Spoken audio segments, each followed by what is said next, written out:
The world keeps changing faster, but you still have the same 24 hours a day. So how can you learn what truly matters, remember it, and apply it in your life without burning out? In this video, I'll show you how to use just 10 minutes of focused learning a day to keep up with the pace of change and stay sharp this year. This 10-minute loop is backed by more than a decade of learning, research, and experiments from working with thousands of learners and non-fiction books in my business, Reading Graphics. So, if you are someone who's serious about learning but short on time and mental bandwidth, then this is designed for you. Let's start with this foundation. Your brain is more trainable than you think. If you suffer from mental fog, forgetfulness, or find it hard to focus, it's not because you are not smart enough or that your brain is too old. Most of us were simply never taught how to train our brain in the right way. Your brain is an amazing organ that keeps changing throughout your life. It's constantly rewiring itself based on what you do and how you do it. Scientists call this neuroplasticity. And here's a quick explanation for my business, Reading Graphics. Humans have about 100 billion neurons, and between them are microscopic spaces called synapses. Signals travel across these synapses, forming pathways in your brain. Think of neurons like destinations and your synapses like roads connecting them. When you practice a skill or think in a certain way, you are strengthening those roads, making it faster and easier for signals to travel. At first, learning something new is like hiking through a dense forest. It's slow, messy, and exhausting.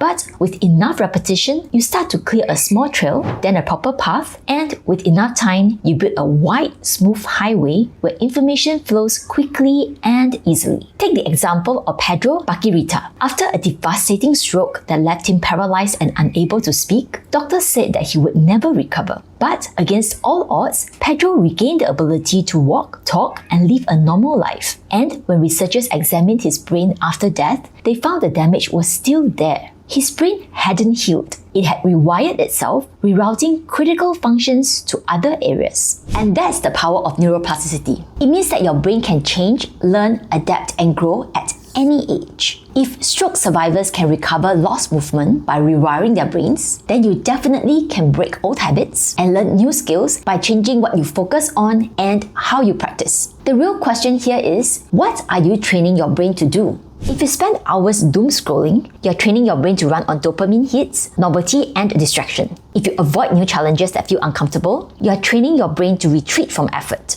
On the other hand, when you read deeply, practice skills intentionally, and focus on one task at a time, you'll build faster, stronger highways for focus, memory, and clear thinking. So, your first mindset shift is this. You are not stuck with the brain that you have. You are constantly training it, whether you realize it or not. This foundational principle on neuroplasticity forms the foundation for the 10-minute loop that we'll cover later. The next step is to understand how our brain actually learns, so you can stop wasting effort and start making every minute count. How often do you read a great book only to forget most of it within a few days? That's because there's a mismatch between how we try to learn and how the brain actually works. Broadly, your brain learns in 3 key phases: encoding, or taking in new information; consolidation, or strengthening it into long-term memory; and retrieval, or pulling out the information and using it. Let's walk through those phases and how learning leaks out at each phase. Step 1. Encoding. Encoding happens the moment your brain absorbs new information.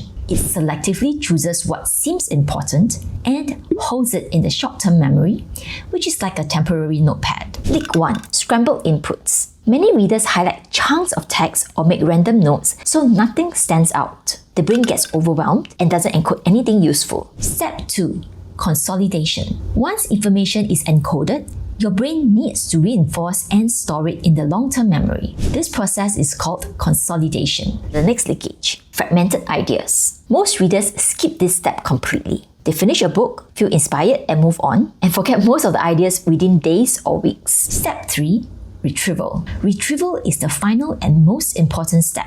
It's what separates temporary learning from permanent knowledge. Every time you retrieve and apply information, you strengthen your brain's neural pathways, making knowledge more accessible when you need it. Leak number 3. Lack of application. But when you never use what you have learned, the pathway fades and the knowledge disappears. So what can you do to seal those leakages and lock in what you're actually reading and learning? We'll use 3 learning upgrades, one for each phase. I'll explain the upgrades first, and then later we'll integrate them into the 10-minute loop. During encoding, you want to help your brain to notice what to encode and why. One way is to use the read in graphics phase method. Let's imagine you are reading Charles Duhigg's book, The Power of Habit. As you read, annotate using 4 letters. F for framework. Mark concepts associated with Duhigg's habit loop. A for answer. Make a note next to the important concepts, like keystone habits which are critical for habit building because they drive other changes. C for challenge. Mark this next to key problems or questions, like why habits replacement often fail when it matters, and link it back to the corresponding answers. Lastly, mark E for example, including case studies or even scientific research on habits. When you annotate with phase, you are translating the lines of text into a few clear signals that your brain can actually work with. During consolidation, your goal is to help your brain to lock in the ideas and transfer them to long-term memory. You can do that by rebuilding the ideas in your own words. Review your phase notes and turn them into something coherent. Sketch a simple framework, draw a mind map, or create a one-page summary. This deepens your understanding and creates strong hooks for your brain to hold on to. The clearer your content structure, the easier it is for your brain to store it in long-term memory. Finally, the best way to recall and internalize ideas is to apply them in real life. When you review an idea, don't just think, I should use this. Ask, where can I apply this today? Each time you apply an idea, even in a tiny way, you strengthen the neural pathway. Most of us were never taught any of these. We simply load our brain with data without proper encoding, consolidation, or retrieval. So it's no wonder that we forget 90% of whatever we read or learn.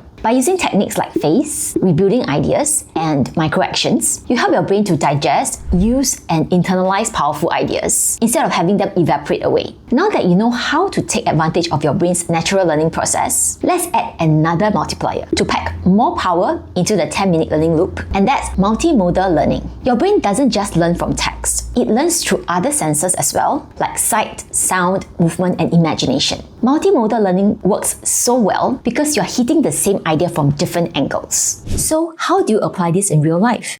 First, build a strong foundation with active reading. Rather than skim through the pages, then forget most of what you read, it's much better to actively engage the content the first time you read it and in from the start. Let's deepen the engagement by adding visual learning more deliberately into the mix. When you turn ideas into images, like infographics or mind maps, your brain can absorb more information as a whole. Instead of remembering 20 separate bullet points, you start to see the overall structure, recognize patterns, and chunk ideas into meaningful groups. Instead of relying on words alone, try sketching a rough mind map, drawing arrows or boxes to connect related ideas, or doodling ideas as if you're explaining them to a friend. Just a few minutes of visual reinforcement like this can help the ideas stick. Now, let's layer in audio learning to reinforce and lock in what you've read. Listening taps into your brain's verbal and auditory systems, which are great for reinforcing ideas without additional screen time. Instead of focusing only on what your eyes can take in, here's how to use audio for consolidation. Use whole audiobooks to hear what you're reading, record yourself reading your notes aloud and then replay them the next day, or use audio summaries to refresh key concepts while you're exercising or commuting. Multimodal learning turbocharges your learning process. And this is exactly why my business reading graphics uses a mix of visual, text, and audio summaries. Active reading helps you to encode better, and well-written text summaries are a good way to zoom in on the details without rereading the entire book. Visuals help you to see the structure and consolidate better, and we've found that infographics are one of the best ways to see the entire book at a glance. And audio helps you to review and retrieve those ideas without extra screen time. In fact, audio summaries are a great way to reinforce ideas on the move. Now, remember my promise at the start of this video that you learn how to stay ahead with just 10 minutes of focused learning a day? Let's pull everything that we've just learned into a simple system that you can actually use this year. Here's a simple 10-minute loop that you can run on most days. It flows through the 3 stages of learning that we just covered, with bite-sized steps that you can take right away. First, pick a learning theme for the next few months, like communication, leadership, health, or business growth. Every day, just spend 3 minutes to learn something around that theme.